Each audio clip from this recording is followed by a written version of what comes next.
Hello दोस्तों, Lohagarh study point में आप सभी का स्वागत है।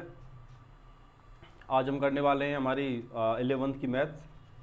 तो मैंने आपको सेट्स के बारे में बता दिया था कि सेट होता क्या है। सेट की जो उचित परिभाषा है वो मैंने आपको बताई। उसके बाद में मैंने बताया कि आपको सेट को लिखने के या फिर प्रदर्शित करने के तरीके क्या क्या हैं। और सेट के प्रदर्शन और उसके लिए मैंने बताया था आपको, एक तो रोस्टर फॉर्म बताई थी, एक बताई थी समुच्चय निर्माण विधि। दो आपको बताए थे मैंने। दो तरीक़ा से हम किसी भी समुच्चय को प्रदर्शित कर सकते हैं, ये आपको बखूबी आ ही गया होगा। और फिर मैंने आपको दो चार एग्जाम्पल भी कराए थे, जिनके जरिए आपने देखा था कि रोस्टर फॉर्म से कैसे समुच्चय निर्माण में लिखें और समुच्चय निर्माण से कैसे रोस्टर फॉर्म में लिखें। हमने हमारी 14.1 प्रश्नावली जो है हमारी सेट्स की, हमारा चैप्टर है सेट्स 14.1। हम अभी करने वाले हैं हमारे जो 14.1 में जो भी क्वेश्चन दे रखे होंगे उन सब के बारे में। ठीक है दोस्तों। तो मैंने हमारा जो भी पहला जो सवाल था, मैंने उसके लिए आपको बोला था कि आप वो करके देखें, सरल था। ठीक है। और मैंने दूसरा जो सवाल था वो मैंने आपको कराया दिया था। अच्छा, कुछ लोगों की अगर प्रॉब्लम हो, उनको अगर पहले सवाल में कोई दिक्कत आई हो ना, तो मैं एक बार आज बता देता हूँ वो सब। ठीक है दोस्तों। तो देखो पहले सवाल में क्या क्या थे। पहले सवाल अगर मैं बात करूं पहले सवाल की, तो पहले सवाल था हमारा पहले का पहला। अगर मैंने क्या बताया था, मैंने बताया था आपको सेट्स क्या होते हैं। सेट्स होते हैं हमारे सुपरिभाषित संग्रह, किसी भी वस्तुओं का सुपरिभाषित संग्रह, जिनको लेकर के हम कह सकते हैं कि ये वस्तु उसमें विद्यमान है, वो हमारा सेट्स होगा। और अदरवाइज आपको मैंने वो उदाहरण दिया था, नदी वाला उदाहरण दिया था। जैसे हमारी जो नील नदी, वो भारत की नदियों में शामिल नहीं है। अगर कोई पूछे हमारा भारत की नदियाँ और उसमें दे दे हमारा नील नदी, तो वो काउंट नहीं होगा। मतलब सुपरिभाषित संग्रह वो हमारा नहीं है, इसलिए वो सेट्स नहीं होगा। ठीक है दोस्तों। तो अभी हम करने वाले हैं सवाल पहले में शायद आपको 9 क्वेश्चन दिए हुए हैं। तो देखो पहला सवाल है हमारा कि जे अक्षर से प्रारंभ होने वाले वर्ष के सभी महीनों का संग्रह बताओ। ठीक है। अब देखो ये एक उचित संग्रह है। महीने कितने होते हैं? 12। ठीक है। अब 12 में भी अगर हम जे से आरंभ करने वालों की बात करें तो कितने हो गए? देखो ये तो जनवरी हो गया, एक तो हो गया जनवरी,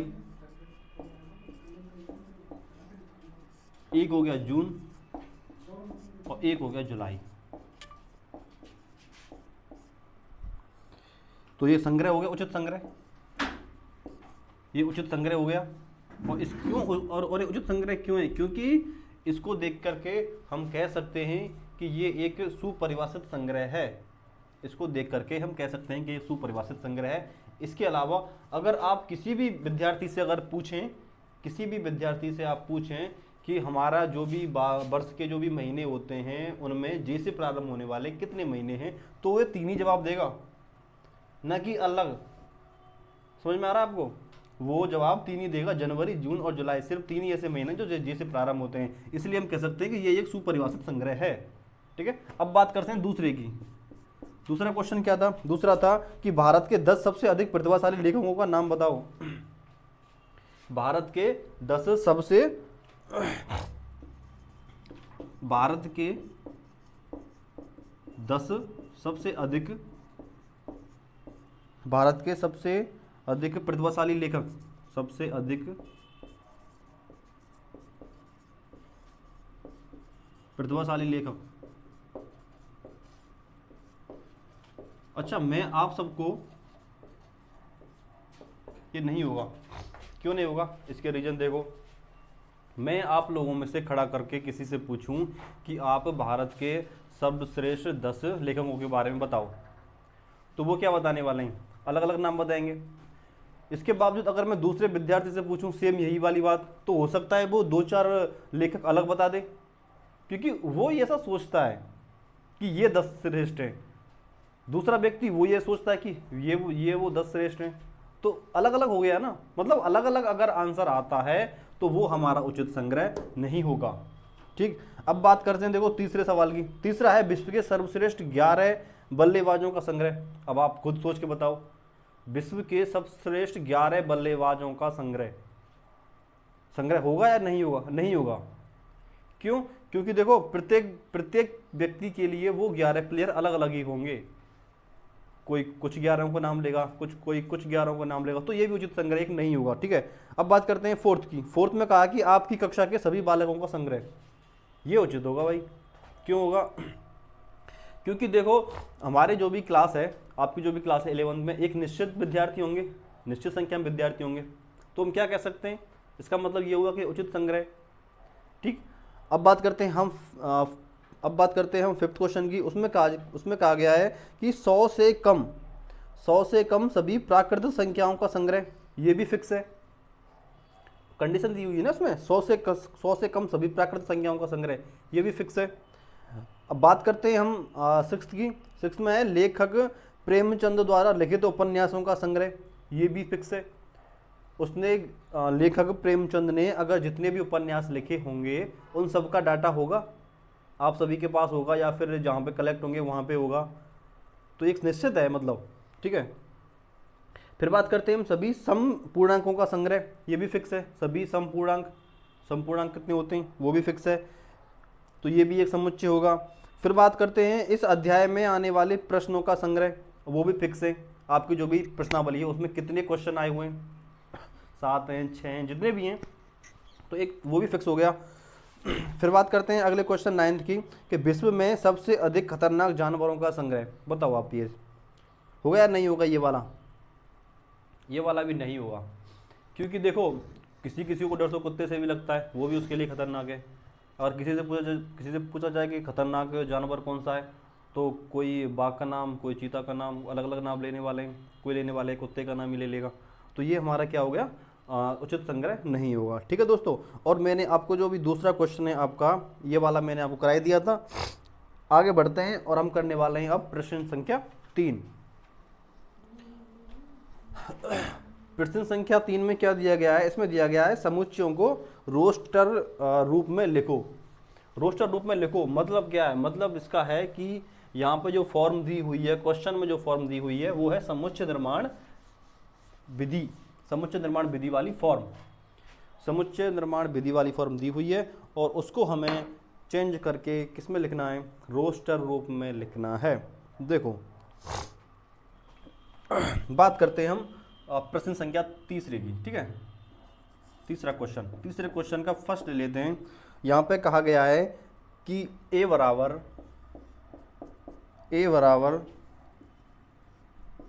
x कॉलन x एक पूर्णांक है, x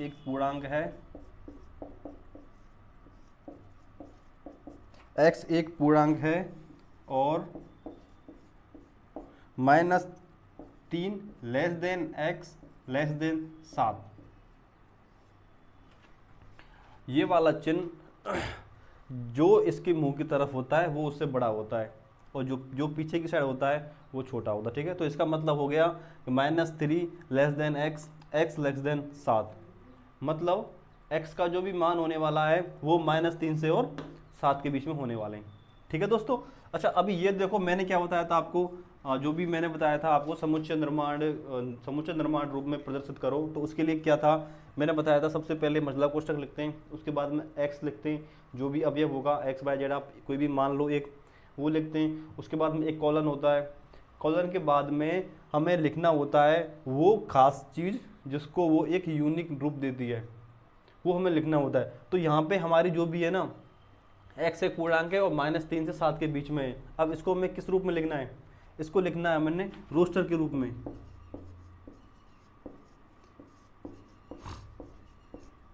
रोस्टर के रूप में लिखना है, तो a बराबर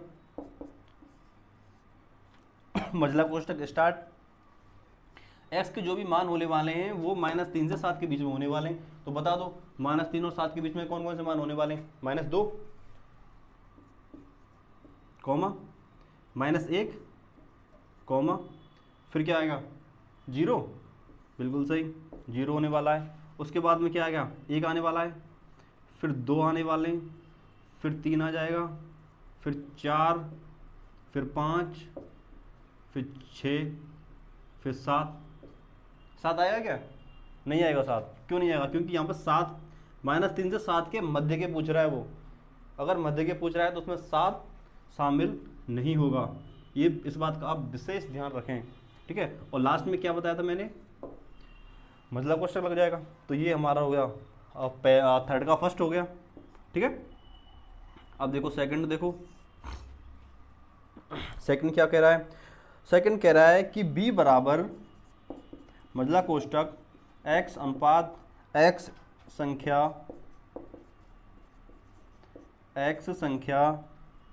6 से कम एक प्राकृत संख्या है। 6 से कम एक प्राकृतिक संख्या, एक प्राकृत संख्या है।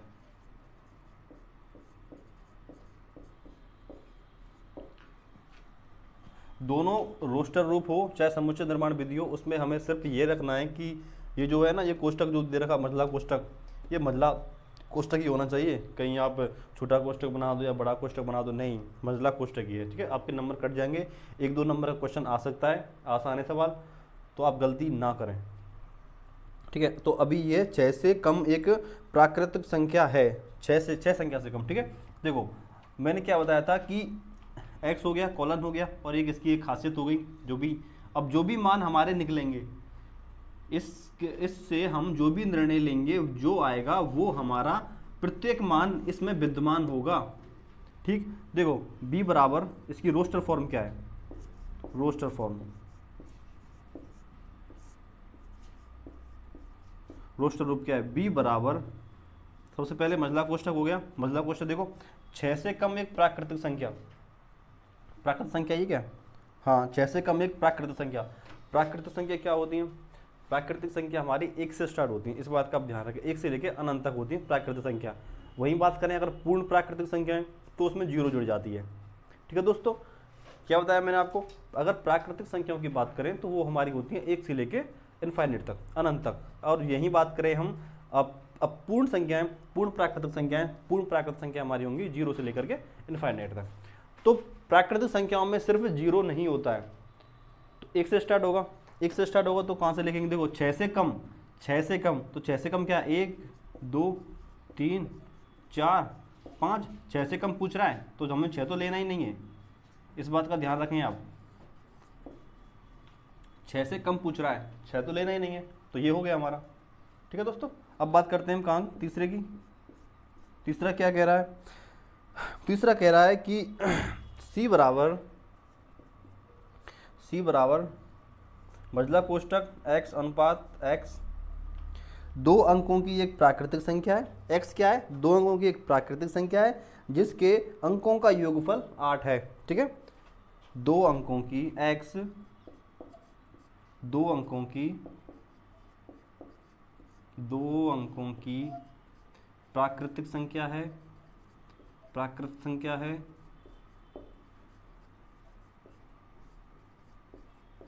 प्राकृत संख्या है जिनके अंकों का योगफल, जिनके अंकों का योगफल कितना है, कितना दिया गया, 8 है।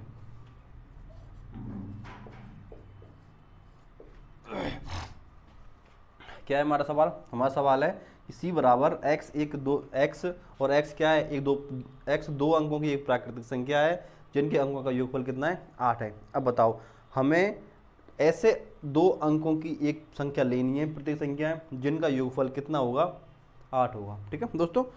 x एक प्राकृतिक संख्या जिनके अंकों का योग, ठीक है, ठीक। अब बताओ सबसे पहले हम स्टार्ट करने वाले हैं 1 से, ठीक है। तो C बराबर, ये रोस्टर रूप हो गया, रोस्टर रूप में लिखवा रहा है, रोस्टर रूप, ठीक। C बराबर मजला कोष्टक लगा देंगे स्टार्ट में, मजला कोष्टक स्टार्ट होगा। अब देखो 1 से स्टार्ट करते हैं, 1 से, एक क्योंकि प्राकृतिक संख्या पूछी तो प्राकृतिक संख्या मतलब 1 से स्टार्ट होगी, ठीक है। अब देखो इसमें सवाल में समझने वाली बात सिर्फ यही है कि हमें 2 अंकों की एक संख्या लेनी है, 2 अंकों की, तो 1 प्लस में 7, 1 और 7 लेना है, एक तो आया समझ में। देखो 1 और 7 क्यों लिया, क्योंकि देखो 1 के साथ में कोई भी अंक नहीं आएगा जिसका योगफल 8 हो, सिर्फ 7 के अलावा। 1 के साथ हम अगर 7 को ले लें तो 8 हो गया, ये 1 + 7 = 8 हो गया, ठीक है। अब देखो आगे 2 ले लें, अब 2 के साथ में क्या लोगे आप 6 लोगे, 3 के साथ में क्या लोगे 5 लोगे, 4 के साथ में क्या लेने वाले हो आप 4, 4 के साथ में क्या आ जाएगा 4, ठीक है दोस्तों। और साथ फिर 5 के साथ में क्या आ जाएगा 3 आ जाएगा ना, ठीक है साहब, 5 और 3 8 हो गए। फिर 6 के साथ में क्या आ जाएगा 2, 7 के साथ में क्या आ जाएगा 1, उसके बाद कुछ आएगा क्या, नहीं आएगा। अब देखो यहाँ पे ऐसा मत कर दें, देखो ये 1 7 है, ये 7 1 है, ये 17, ये 71, लेकिन यहाँ पे 44, ऐसा नहीं करना, ये 44 ये 4 4 आ गए। और मैंने क्या बताया था आपको, चाहे हमारी रोस्टर फॉर्म हो, चाहे हमारी जो भी ये समुच्चय निर्माण हो, कोई भी अवयव रिपीट नहीं होगा, इस बात का आप विशेष ध्यान रखें, ठीक है। अब यहाँ पे ये खत्म हो गया, तो यहाँ पे क्या लगा दिया, मतलब क्वेश्चन लगा दिया, ये हो गया हमारा थर्ड, तीसरे का थर्ड, ठीक है। अब बात करते हैं फोर्थ की। फोर्थ क्वेश्चन क्या बोल रहा है हमारा, फोर्थ कह रहा है डी बराबर x अनुपात x एक अभाज्य संख्या है जो कि भाजक है, x एक अभाज्य संख्या है जो कि साइड की भाजक है। अच्छा, हमें ऐसे संख्याओं का अवयव लेना है जो कि साइड के क्या हों, भाजक हों, साइड के भाजक हों, ऐसा क्या लिखना है, तो बताओ कराएं, देखो करते हैं बिल्कुल। तो हमारा क्वेश्चन है डी बराबर x, यहाँ पे मजला कोष्ठक ले लिया, x ले लिया, x कॉलन x एक अभाज्य संख्या है, x एक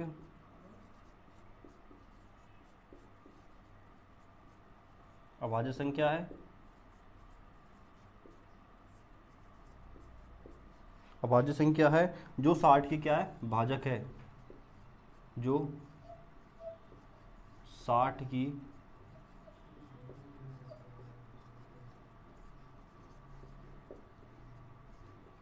की क्या है भाजक है, ठीक है।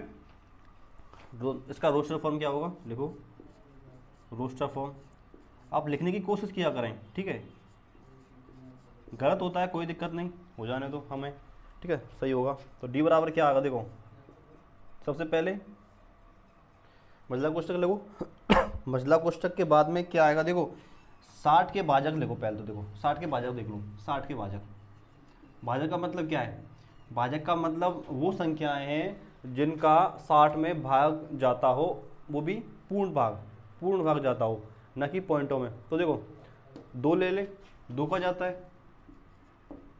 3 का जाता है, बिल्कुल सही बात है, 4 का जाता है, 5 का जाता है बिल्कुल, 6 का जाता है बिल्कुल, 7 का नहीं जाता, 8 का नहीं जाता, 9 का नहीं, 10 का चला जाएगा, ठीक है ना, 11 का नहीं, 12 का चला जाएगा, इसी प्रकार देखो, ठीक है। लेकिन सवाल में क्या कहा गया है, सवाल में कहा गया है 60 की भाजक हो और वो संख्या कौन सी होनी चाहिए, अभाज्य संख्या, इस बात का आप विशेष ध्यान रखें, ये क्या कहा गया है अभाज्य संख्या। अब बात करोगे कि अभाज्य संख्या कौन सी होती हैं, अभाज्य संख्या वो संख्या होती हैं जिनमें एक तो भाग जाता है एक का, एक भाग जाता है सिर्फ वही संख्या खुद का, और सिर्फ एक का सिर्फ वही भाग जाता, तो वो होती है हमारी अभाज्य संख्या। तो देखो अभाज्य संख्या कितनी है, अगर हम बात करें तो देखो 2 है वो संख्या, अगर बात करें हम 3 की 3 है वो संख्या, अगर बात करें हम 5 की तो 5 है। अब 4 क्यों नहीं है, 4 में देखो 1 का जाएगा, 2 का जाएगा, 4 का जाएगा, 3 हो गए, नहीं आएगा काउंट, ठीक है। 6 10 12 इसी प्रकार जो भी आगे जो भी 60 के भाजक होंगे ना, वो ऐसे भाजक होंगे जो कि भाज्य होंगे वो, ठीक है, वो अभाज्य नहीं होंगे, ठीक है। तो हमारी कौन कौन सी हो गई, 2 3 और 5, ठीक है दोस्तों। तो यहाँ पे कौन कौन सी संख्या होगी, 2 हो गया, 3 हो गया और 5 हो गया, ठीक है दोस्तों। तो आप नोट डाउन करें ये वाला। अब बात करते हैं हम थर्ड के फोर्थ क्वेश्चन की, नोट डाउन कर लिया, थर्ड का फोर्थ क्वेश्चन देखते हैं।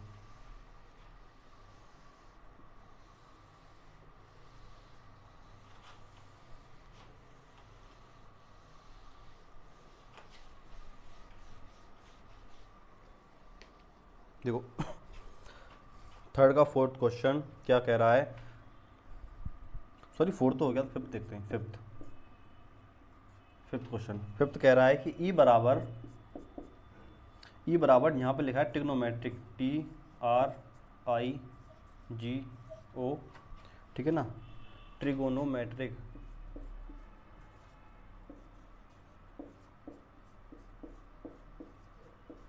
ठीक है, ये शब्द दिया हुआ है ट्रिगोनोमेट्रिक, शब्द के सभी अक्षरों का समुच्चय, शब्द के सभी अक्षरों का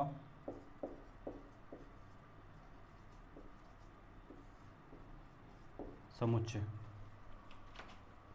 ठीक है दोस्तों, इसको मैं किस रूप में लिखना है, इसको लिखना है मैंने रोस्टर के रूप में।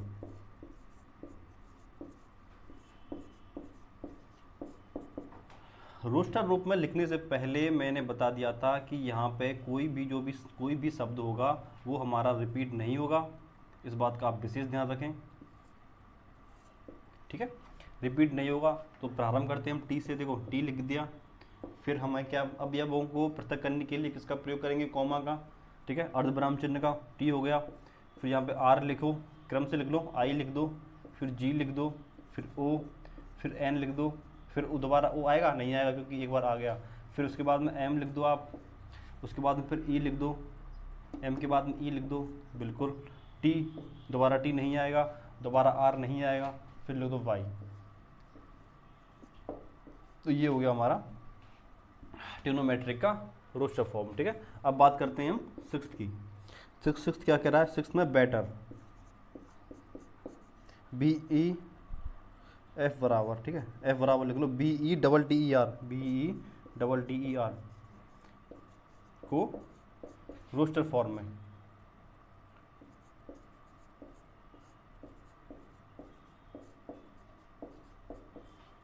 लिखो। रोस्टर फॉर्म, रोस्टर फॉर्म क्या कहलाएगी इसकी, ठीक है। क्रम से लिखो, बी लिख दो, उसके बाद में ई लिख दो, फिर टी लिख दो। अब देखो डबल टी है, एक बार लिख दे, नहीं अगली बार ये नहीं आएगी, उसके बाद ई है, दोबारा नहीं आएगी, उसके बाद क्या रह गया, आर रह गया, आर लिख दो। ठीक है, ये हमारा हो गया। ठीक है, नोट डाउन कर लो। लेते हैं अगला सवाल। देखो ये प्रश्नावली हमारी सरल है, ठीक है। तो अब हम जल्दी से करते हैं ख़त्म। ठीक है, ये आज जो आपको कठिन सवाल लगेंगे ना वो मैं आपको करा देता हूँ, उसके बाद में आपकी प्रैक्टिस भी हो जाएगी और आप ये करके देख लेना। ठीक है, ये नोट डाउन कर लो, फिर करते हैं फोर्थ सवाल की ओर।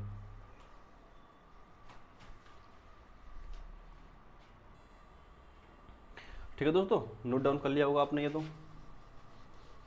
बात करते हैं फोर्थ क्वेश्चन की। आसान लग रही होगी ना सवाल, आसान है सब कुछ, ठीक है।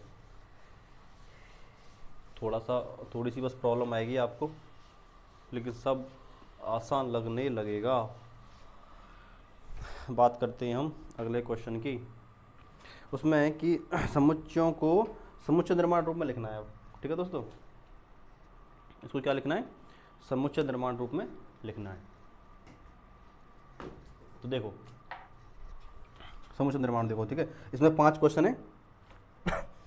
5 क्वेश्चन, पांचों के देखो एक साथ देख लेते हैं। ठीक है, फोर्थ है, फोर्थ में देखो पहला सवाल समुच्चय निर्माण लिखना है। ठीक है, रोस्टर लिख, यहाँ पे रोस्टर दिए हुए हैं हमको, रोस्टर रूप दिया हुआ है और इसको हमें समुच्चय निर्माण में लिखना है।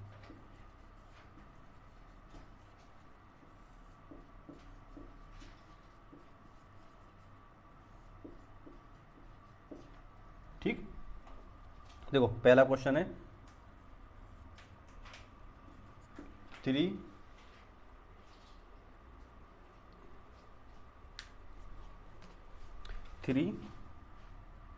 6 9 और 12। ठीक, दूसरा है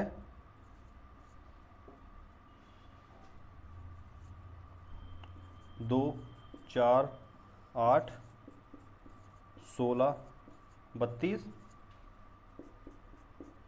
तीसरा है 5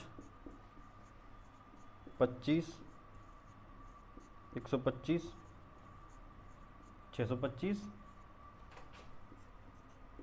उसके बाद में फोर्थ है 2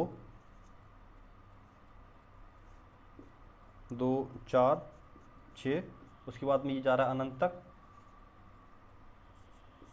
उसके बाद में फिफ्थ आएगा 1 4 9, उसके बाद में ये कहाँ तक है 100 तक।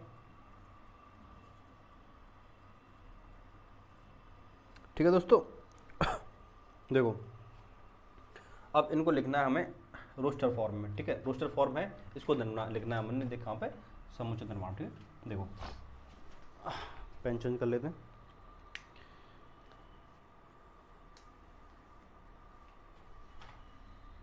तो समुच्चय निर्माण के लिए सबसे पहले मैंने क्या बताया था कि हमें सबसे पहले कोष्टक कौन सा वाला, मंझला कोष्टक, मंझला कोष्टक लेना है। तो ये लो आपके मंझला कोष्टक हो गया, आपका मंझला कोष्टक हो गया। उसके बाद में संख्या x ही मान लेते हैं, x है। तो उसके बाद में क्या मान लेते हैं x, ठीक है, x मान लेते हैं। अब x बराबर क्या आ गया, देखो यहाँ पे देखो अगर हम यहाँ से बात करें तो 3 का ये दुगना हो गया 6, फिर 6, फिर 1 मान लेते हैं। ठीक है, 2n मान लेते हैं। अगर हम यहाँ पे 2n मान, ठीक है, क्या है 3 6 9 12, ठीक है ना, हाँ ठीक है। अगर हम यहाँ पे x बराबर क्या मान लेते हैं 3n मान लें, ठीक है, x बराबर 3n मान लें। ठीक है, तो देखो n तक देखो, n बराबर अगर 1 रख दें तो 3 आ जाएगा, n बराबर 2 रख दें तो 6 आ जाएगा, n बराबर 3 रख दें तो 9 आ जाएगा, और n बराबर 4 रख दें तो 12 आ जाएगा। लेकिन कंडीशन हमारी क्या होनी चाहिए, यहाँ पे कंडीशन हमारी होनी चाहिए कि जो n का जो मान है ना, जो n का मान है वो 1 से लेकर के कहाँ तक, 4 तक ही होना चाहिए। ठीक है ना, 1 से लेकर के कहाँ तक, 4 तक ही होना चाहिए। तो n का मान जो 1 से लेकर के, n का मान 1 से छोटा या बराबर होना चाहिए, फिर n ले लो, फिर इसके बाद में 4 ले लो। ठीक, आया समझ में। n का मान 1 से 4 के बीच में होना चाहिए, लेकिन यहाँ पे मैंने लगा दिया बराबर, नीचे बराबर, ये जो चिन्ह लगा है ना बराबर, ये जो लग रहा है, इसका मतलब होता n का मान 1 से कम होना चाहिए, n का मान 1 से कम है इसका मतलब। लेकिन अगर मैंने लगा दिया बराबर साथ में, तो कम लिख और 1 भी काउंट होगा उसमें, 1 से कम भी होगा और 1 भी शामिल होगा। उसी प्रकार यहाँ पे है। ठीक है दोस्तों, अब बात करते हैं हम नेक्स्ट सवाल की। इसके लिए देखो क्या है, इसके लिए है वही x लिख दो, उसके बाद में क्या है x बराबर क्या मान लेते हैं। अब देखो यहाँ पे 2 4 8 16 और 32, इसमें क्या मानना है, इसमें हमें 2n मान लें, 2n मान लें। तो 2n से देखो, अगर 2n माने और n बराबर हम 1 रखें तो n बराबर देखो 2n मान लें। सबसे पहले आपको इसी प्रकार चेक करना है कि जो भी सवाल आए, जरूरी नहीं है क्वेश्चन आपके बुक में से ही आए, ठीक है, लेकिन बेस यही रहने वाला है। n बराबर 1 रखें तो 2 आ जाएगा, लेकिन अगर 2 रखें तो यहाँ पे क्या आ जाएगा 4n, ठीक है। लेकिन अगर 3 रखें तो यहाँ पे क्या आने वाला था, यहाँ पे आने वाला था 6। सवाल सही है ना हमारा, 2 4 8 16 32, ठीक है, तो 8 16 32, ठीक है दोस्तों, ठीक है, हाँ 2 4 8, ठीक है। लेकिन यहाँ पे हमारा क्या होने वाला था 8, लेकिन यहाँ पे नहीं आएगा, और 4 का करेंगे तो 8 आ जाएगा। ठीक, तो क्या होने वाला है मान इसका, 2 4 8 16 32, n बराबर माने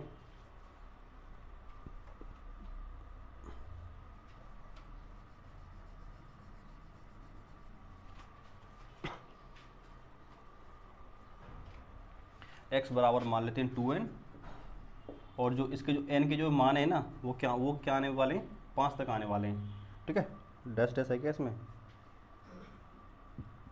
हाँ ठीक है।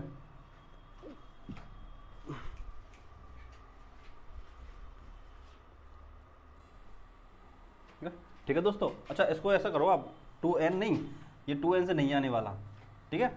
मैंने अभी करके देखा था ना, तो ये 2 की पावर n से आएगा। अभी मैंने आपको बताया था ना 2n से करके देखो, 2n से नहीं आया क्योंकि वहाँ पे मिस्टेक हो गई। तो अभी यहाँ पे अगर 2 की पावर n से करके देखो, इससे आ जाएगा। n बराबर 1 रखो तो 2 की पावर 1 2, n बराबर 2 रखो, 2 की पावर 2 रखोगे तो 2 का वर्ग 4, फिर n की पावर 3 रखो, 2 गुणा 2 गुणा 2 3 बार होगा तो 8 आ जाएगा। ठीक है, तो इससे सेट है मामला। और जो हमारी n की जो वैल्यू है वो क्या रहने वाली है, 1 से लेकर के 5 के बीच में, 32 है तो 5 के बीच में रहने वाली है, ठीक है। x इज थोड़ा बड़ा, less than equal to n, less than equal to 5। ठीक है दोस्तों, ये हो गई हमारी समुचित निर्माण। अब देखते हैं अगला क्वेश्चन। अगला क्वेश्चन है हमारा 5, 25 सेम है। देखो इसका भी देखो, आपको इससे अंदाज़ा लगा लो, 5 की पावर 1 करोगे तो 5, 5 का वर्ग करोगे तो आ जाएगा 25, 5 का क्यूब करोगे तो 125, 5 की पावर अगर 4 डालोगे तो 625। ठीक, तो इसका मान x कॉलन x बराबर, सॉरी 5 की पावर n, 5 की पावर n, और जो n का मान है वो कहाँ तक लेने वाला है, 4 तक ले लो। ठीक है, जो 1 और 4 तक लेना। ठीक है दोस्तों, ये ले लो। अब बात करते हैं 2, 4, 6, 2, 4, 6, ये भी ये क्या है हमारी, ये सम प्राकृतिक संख्या है। ठीक है, इसको भी कर देते हैं, चलो। x एक सम प्राकृतिक संख्या है, सम प्राकृतिक संख्या है।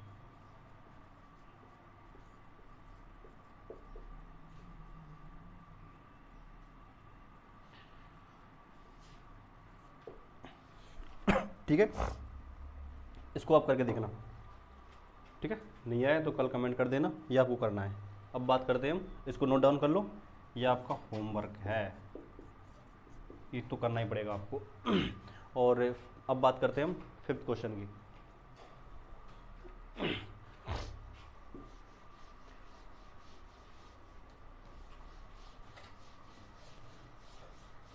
अच्छा, जो 5th क्वेश्चन है उसमें भी सेम ऐसे ही दे रखे होंगे, शायद 3-4 सवाल दे रखे हैं और वो हमको सॉल्व करने हैं। उसमें से भी आपको 2-4 करा देता हूँ, और जो 1-2 हैं वो आपको खुद करना पड़ेगा।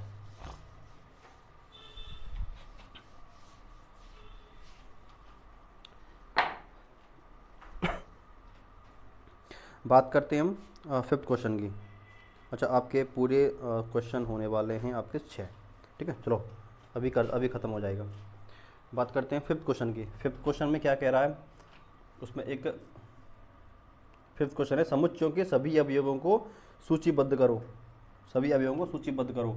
तो देखो इसमें ये नहीं कहा कि इसमें करना क्या है, पूछ क्या रहा है, रोस्टर फॉर्म दी हुई है या फिर सूचीबद्ध दी हुई है। ठीक है, सॉरी, रोस्टर सूचीबद्ध देखी है या फिर हमारा समुच्चय निर्माण दिया हुआ है, इसमें कुछ कहा नहीं। इसमें कहा है कि सभी अवयवों को सूचीबद्ध करो। ठीक है, तो रोस्टर फॉर्म का एक अलग नाम देखो आगे निकल के, सूचीबद्ध, रोस्टर फॉर्म को सूचीबद्ध भी कहते हैं। तो यहाँ पे जो दिया हुआ है ना, वो आपको अनुमान लगाना है।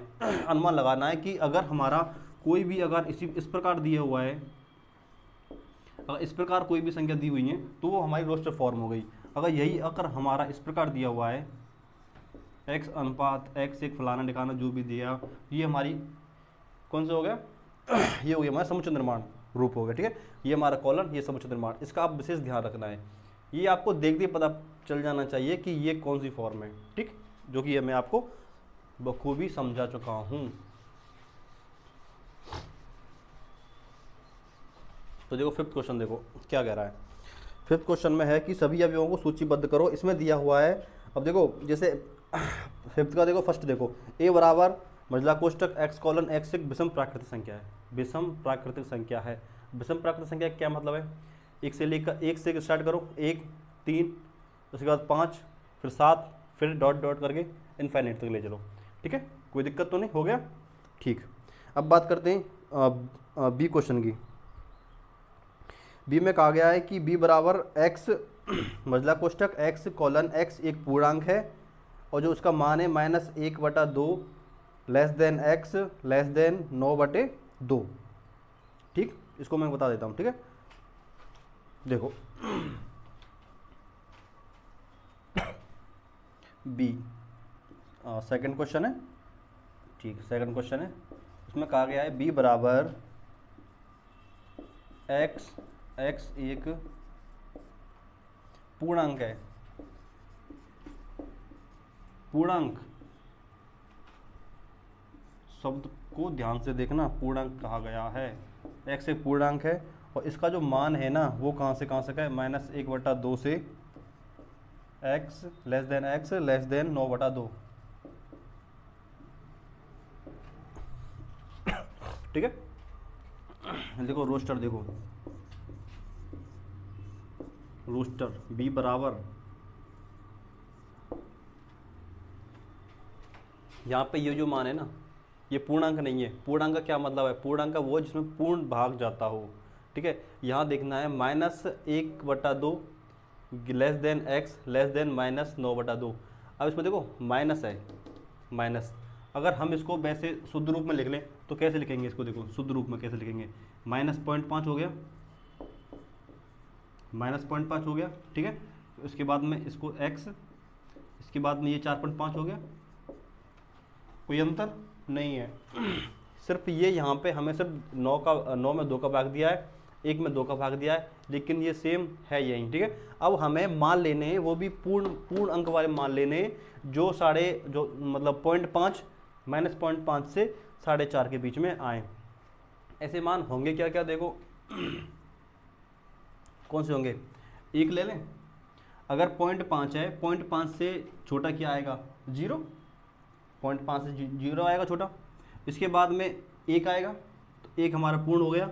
ठीक हो गया, लेकिन यहाँ पे पूर्णांक पूछ रहा है। ठीक है, 1 हो गया। उसके बाद में क्या आएगा, 2 भी आ जाएगा इसके बीच में, 3 भी आ जाएगा इसके बीच में, 4 भी आ जाएगा। ठीक है, 5 नहीं आएगा क्योंकि हमें 9.5 तक लेने, मतलब 4.5 है। लेकिन 4.5 क्यों शामिल नहीं होगा, क्योंकि हमारे सवाल में पूछ रहा है पूर्णांक, इसलिए शामिल नहीं होगा। तो लिख दो यहाँ पे ये जो संख्या आई है हमारी, इनको यहाँ नोट डाउन कर दो, 1 2 3 4, और इसके बाद मंझला कोष्ठक लगा दो, आंसर हो गया हमारा, बस। ठीक, बात करते हैं अगले वाले की। अब देखो थर्ड क्वेश्चन क्या कह रहा है आपका, इसका थर्ड।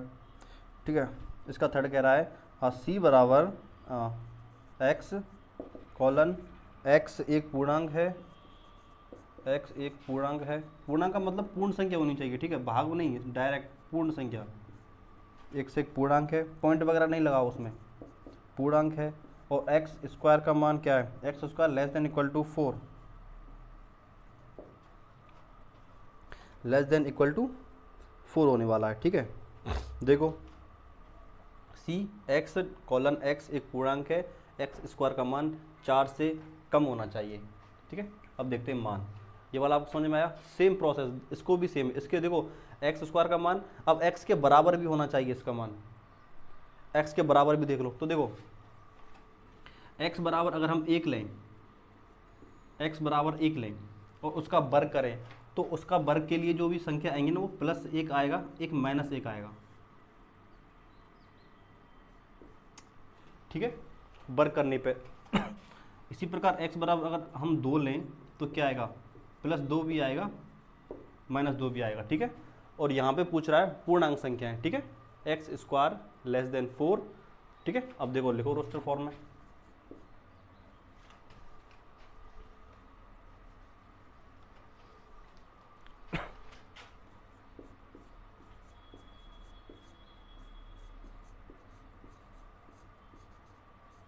रोस्टर फॉर्म में लिखने के लिए क्या है, सबसे पहले मंझला कोष्ठक लगाओ, मंझला कोष्ठक लगाओ, यहाँ पे लग गया, सॉरी, मंझला कोष्ठक।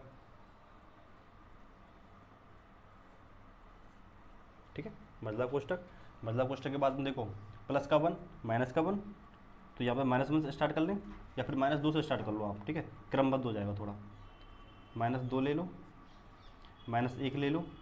उसके बाद देखो 0 आएगी क्या, 0 आएगी क्या, पूर्णांक संख्या है और x के बीच में ये यहाँ पे x स्क्वायर नहीं आएगी। ठीक है, नहीं लो। उसके बाद में देखो प्लस का 1 कर दो, उसके बाद में प्लस का 2 कर दो। ठीक है, ये हमारी संख्या हो गई। ठीक है, ये हमारा क्या हो गया, आंसर हो गया। इसको रहने दो ना, या फिर नोट डाउन कर लेना जो भी है, इसके नीचे इसको लिख लेना रोस्टर फॉर्म को। ठीक है, आगे जो भी देखो फोर्थ क्वेश्चन है वो मैं बता देता हूँ।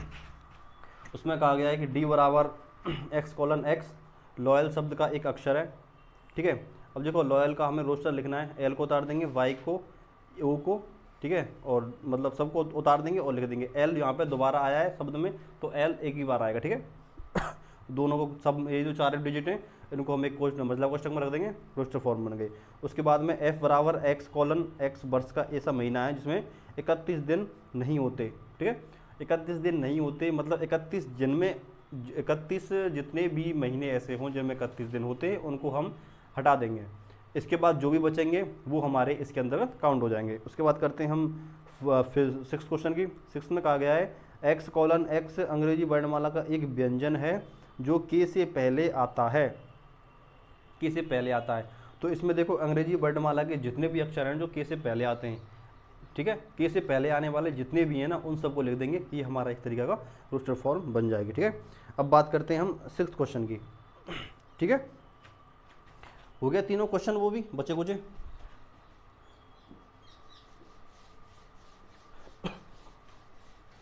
आप नोट डाउन कर लो ये सब। नोट डाउन करने के बाद में दोबारा बुक उठाना और बुक से करके देखना, ठीक है, बिना नकल करे। होते हैं तो ठीक है, नहीं होते तो आप देख लेना, फिर दोबारा फिर कोशिश करना, ठीक है। सबसे सरल चैप्टर है, कोई दिक्कत वाली बात नहीं है इसमें। इसमें कहा गया है कि देखो इसमें दोनों तरफ बाईं ओर रोस्टर रूप में लिखित है और दाईं ओर समुचित निर्माण, ठीक है। चलो मैं लिख के बता देता हूँ इसको। एक तो रोस्टर है,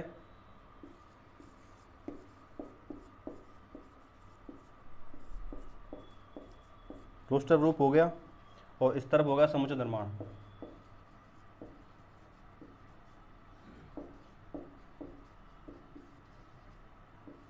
समुचित निर्माण हो गया, ठीक। रोस्टर रूप में पहला क्या दिया है, पहला दिया हुआ है आपका 1 2 3 6,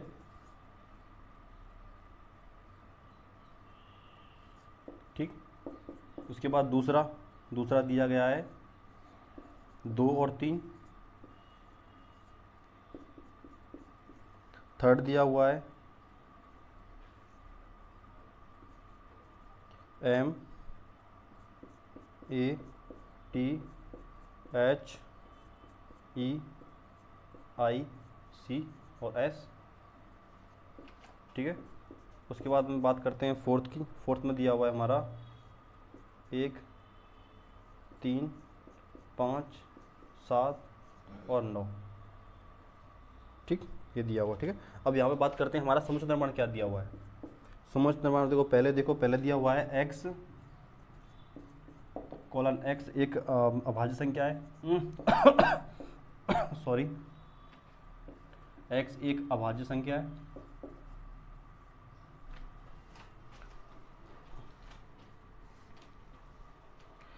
x एक अभाज्य संख्या है,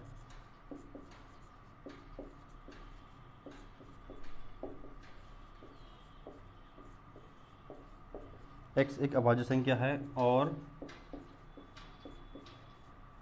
6 की भाजक है, 6 की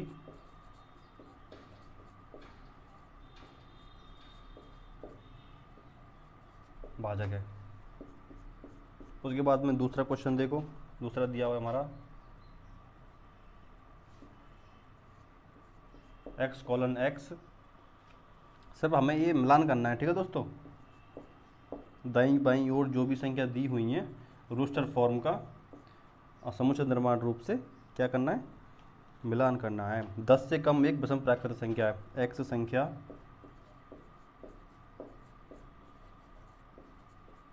दस से कम एक विषम प्राकृत संख्या है, विषम प्राकृतिक संख्या है। अच्छा, कुछ लोगों को तो पता चल ही रहा होगा कहाँ से कहाँ मिलान होगा। जिनके समझ में आ रहा होगा वो देख लेना, नहीं आ रहा वो समझ लेना। अब बात करते हैं थर्ड की। थर्ड है x एक संख्या है जो 6 की भाजक है। देखो पहले हमें क्या कहा गया था, यहाँ पे x एक संख्या है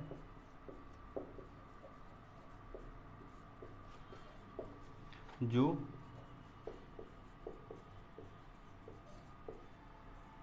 6 की भाजक है।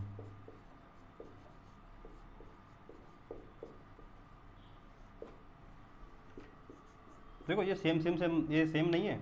अभी आप देखो ये वाला भी, अब कहो ये भी 6 का भाजक है, ये भी 6 का भाजक है, लेकिन यहाँ पे क्या है, यहाँ पे सिर्फ एक संख्या है। बात करें पहले की, तो यहाँ पे अभाज्य संख्या कहा गया है, ठीक है, काफ़ी अंतर है इन दोनों में।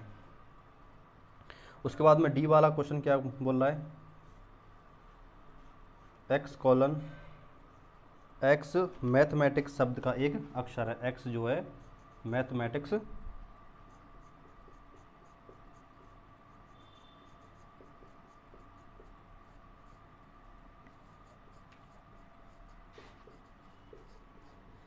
शब्द का एक क्या है,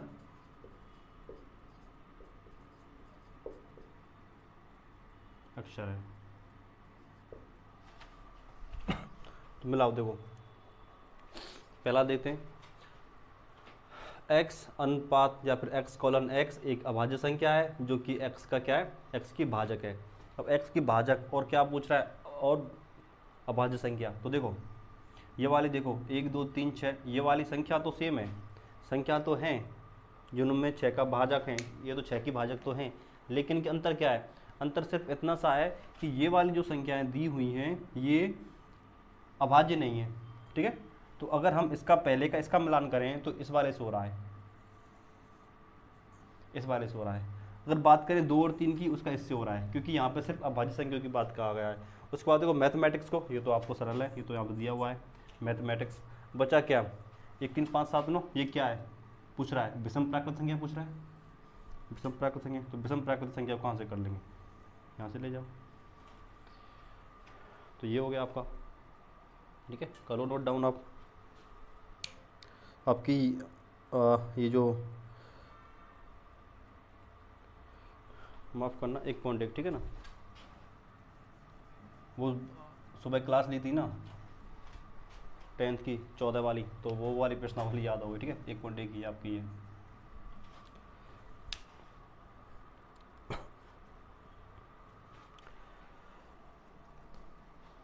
ठीक है दोस्तों, आपने नोट डाउन कर लिया होगा। तो आपकी हम समझ रहे हैं कि आपकी अच्छी खासी समझ में आ रहा होगा। हम यहाँ पे आपको बेस्ट देने की कोशिश कर रहे हैं, ठीक है। तो आपका भी इतना फ़र्ज़ बनता है कि आप अपने फ्रेंडों को बोलें, वो हमारा लाइक शेयर सब्सक्राइब करवाएं, इस बात का आप विशेष ध्यान रखें, ठीक है दोस्तों। और अब अगली कक्षा में हम आपको बताने वाले हैं उपसेट्स के बारे में, और आगामी परीक्षा में जो कि आप बहुत बेहतर आपको काम आएंगी, ठीक है दोस्तों। इसी के साथ हमारे चैनल पर बने रहिए, रेगुलर वीडियो आएंगी, रेगुलर आप देखना, लेकिन इतना ध्यान रखें कि सब्सक्राइब जरूर करवाएं अपने फ्रेंडों से, ठीक है, और लाइक शेयर जरूर करें, ठीक है दोस्तों। धन्यवाद।